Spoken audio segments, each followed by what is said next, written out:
আজকের রেসিপি হলো একটা মিষ্টি পান। দেখতে যেমন দুর্দান্ত, খেতে কিন্তু ততটাই সুস্বাদু। আর এ যেন মিষ্টি না, একটা আস্ত পান। আর এই মিষ্টিটা আমরা অনেকেই কিন্তু খাইনি, আর বাজার থেকে কিন্তু এটা সচরাচর কিনতেও পাওয়া যায় না। তা আজকে ঝটপট বাড়িতে একটা মিষ্টি পানের ডেজার্ট বাড়িতে বানিয়ে নিলাম। দেখতে যেমন সুন্দর, খেতেও কিন্তু দুর্দান্ত। ভাইফোঁটা উপলক্ষে এটা কিন্তু আপনারা বাড়িতে বানিয়ে দেখতে পারেন। আশা করি আপনাদের অনেক অনেক ভালো লাগবে। নমস্কার বন্ধুরা, মালতীর মিনি কিচেনে অনেক অনেক স্বাগত। অন্যদিনের মতন আজও চলে এসেছি আপনাদের কাছে নতুন একটা রেসিপি নিয়ে। বাস কিন্তু আমি মিষ্টির একটা রেসিপি তৈরি করে দেখাবো। বাঙালি মিষ্টি পছন্দ করে না এমন বাঙালি কিন্তু নেই। আর এই বাঙালি মিষ্টি কিন্তু খুবই পছন্দ করে, মিষ্টি হলে কিন্তু আর কোনো কথাই নেই। তাই কিন্তু আজকে আপনাদের কাছে নিত্য নতুন একটা মিষ্টি রেসিপি শেয়ার করতে চলেছি। মিষ্টিটা হলো পান মিষ্টি। দেখতে যেমন সুন্দর, খেতেও কিন্তু দারুণ মজার। তা চলুন তাহলে পান মিষ্টিটা কীভাবে আমি বানাই একবার দেখে নেওয়া যাক। স্কিপ না করে পুরো ভিডিওটা দেখতে থাকবেন। ভালো লাগলে প্লিজ একটা লাইক, কমেন্ট, শেয়ার ও সাবস্ক্রাইব করতে ভুলবেন না। সাবস্ক্রাইব করে পাশে থাকবেন আর পাশে থাকা বেল আইকনটা প্রেস করে দেবেন, তাহলে ভিডিও ছাড়ার সাথে সাথে নোটিফিকেশনটা আপনাদের কাছে গিয়ে আগে পৌঁছে যাবে। চলুন তাহলে এই দারুণ সুস্বাদু একটা মিষ্টি রেসিপি আপনাদের কাছে শেয়ার করা যাক। দেখুন বন্ধুরা, প্রথমে আমি এই মিষ্টি রেসিপির জন্য আমি কিছুটা চিনি বাদাম নিয়েছি। আপনারা কিন্তু এখানে কাঠবাদাম কিংবা কাজু বাদামও নিতে পারেন। আর এই এক বাটি চিনি বাদামকে আমি একটু গরম জলে কিন্তু ভিজিয়ে রেখেছি 10 মিনিট আগে। দেখতেই পাচ্ছেন যে সুন্দর করে বাদামটা একটু ভিজে যাক। বাদামটা কিন্তু আমি এবার আরও 10 মিনিটের জন্য ঢেকে রেখে দেবো। আর পান মশলার জন্য আমি কিছুটা পুর তৈরি করে নেব। তার কিছুটা খেজুর নিয়েছি। দেখুন এই খেজুরগুলোর থেকে দানাগুলো কিন্তু বের করে নেব।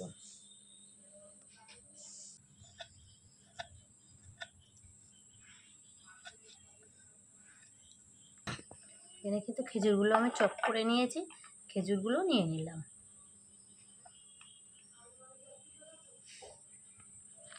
আর এখানে দিয়ে দেবো কিছুটা টুটি ফুটি।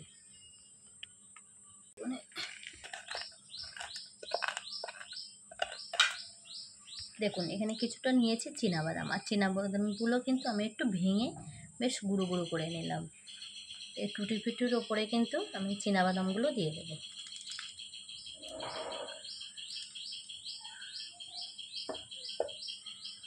দিয়ে দেবো কিছুটা দেশি কোকোনাট, এটা না শুকনো নারকেলের গুঁড়ো, সেটাই দিয়ে দিলাম।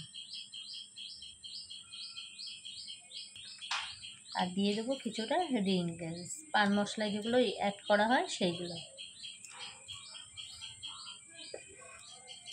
এবার সমস্ত উপকরণগুলো একটু ভালো করে কিন্তু হাত দিয়ে এরকম মেখে নেব।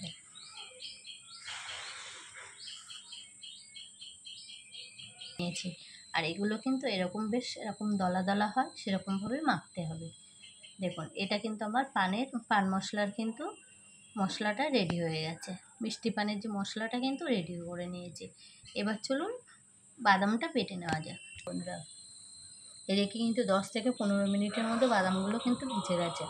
আর এই বাদামগুলো কিন্তু আমি এবার একটু পেস্ট করে নিয়ে আসবো। একটা মিক্সার জারে দিয়ে কিন্তু এটা পেস্ট করে নেব। ফ্রাই প্যান বসিয়ে দিয়েছি, আর এর ভিতরে কিন্তু যে পেস্ট করে বাদামগুলো কিন্তু দিয়ে দেবো আমি। বাদামগুলো দিয়ে দিলাম, এর ভিতরে দিয়ে দেবো পরিমাণ মতন চিনি, একটু আমুল দুধ।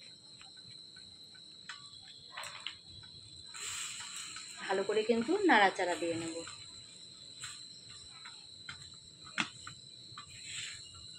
আর আঁচটা কিন্তু একদম মিডিয়ামে রাখতে হবে।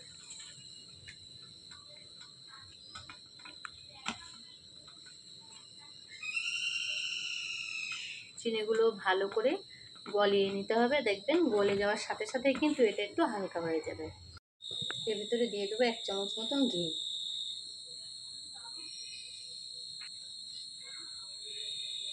দিয়ে কিন্তু বেশ ভালো করে নাড়াচাড়া দিতে হবে, যাতে তলায় লেগে না যায়।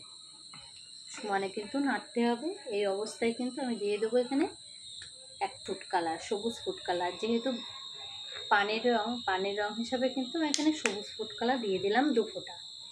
দিয়ে এবার ভালো করে নাড়াচাড়া দিয়ে নেব। দেখুন বন্ধুরা সেরকম পাতিয়ে পাতিয়ে কিন্তু একদম লো আছে কিন্তু এটা বানাতে হবে। আর দেখুন এর থেকে কড়ার গাছ থেকে কিন্তু লেগেই আসছে। এবার কিন্তু এটা নামিয়ে দেব। একটা থালার মধ্যে কিন্তু এটা নামিয়ে নিলাম। আর নামিয়ে কিন্তু একটু এরকম পাতিয়ে কিন্তু একটু জুড়িয়ে ঠান্ডা করে নেব। দুটো লেচি তৈরি করে নিয়েছি, বেশ শক্ত হয়ে গেছে দেখুন। আমি বেশ কিছুক্ষণ ধরে কিন্তু ঠান্ডা করে নিয়েছি, আর ঠান্ডা হওয়ার পরে দেখুন বেশ ভালোভাবে শক্ত হয়ে গেছে একদম। আর এই দুটো লেচিকে আমি কিন্তু একটু গোল শেপে এরকম করে বেলে নেব।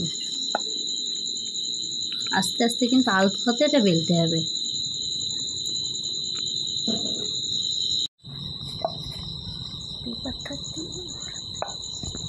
এটা কিন্তু এরকমভাবে বেলে নিয়েছি, আর এই মাঝখান থেকে কিন্তু এটা কেটে নেব, নিয়ে কিন্তু এটা তুলে নেব। এরকম করে আস্তে আস্তে তুলে নেব।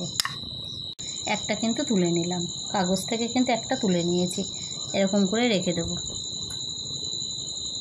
আবারও কিন্তু দেখুন এরকম ছুরি কিন্তু নিচ দিয়ে এরকমভাবে দিলে কিন্তু এটা সহজেই দেখবেন উঠে যাবে। দেখুন কত সহজে কিন্তু কাগজটা কিন্তু ছিঁড়ে যায়নি, আর এটাও কিন্তু উঠে গেছে। আর একটা লেচি আছে, এই লেচিটাও কিন্তু এরকম একইভাবে কিন্তু বেলে নেব। একটা করে আমি নেব, আর কিন্তু এরকম পানের যেরকম খিলি হয় না, ওই সেই খিলি টাইপের কিন্তু এরকম তৈরি করে নেব। পুরটা বানিয়ে রেখেছিলাম, এই পুরটা এরকম করে হাতের মধ্যে বেশ চেপে চেপে এরকম করে হাতের মধ্যে দিয়ে দেবো, দিয়ে কিন্তু এর ভিতরে এরকম করে ঢুকিয়ে দেবো।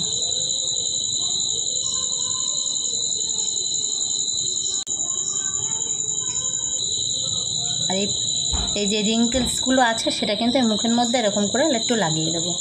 আর দেখুন একটা মিষ্টি পান কিন্তু রেডি হয়ে গেছে।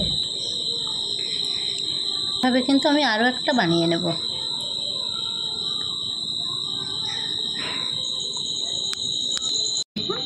দেখতে কিন্তু একবার অসাধারণ লাগছে।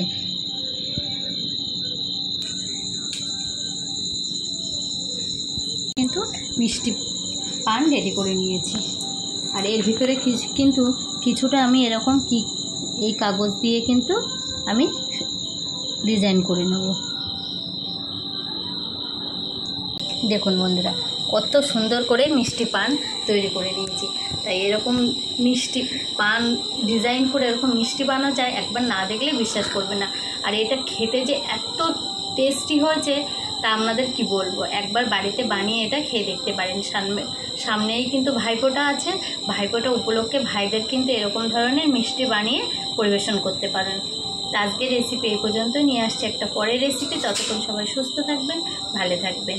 আর এটা একটা ভেঙে দেখাচ্ছি, এটা কতটা সুন্দর হয়েছে ভিতর থেকে দেখুন, আর ভিতরে দেখুন পুড়ে ঠাসা। কে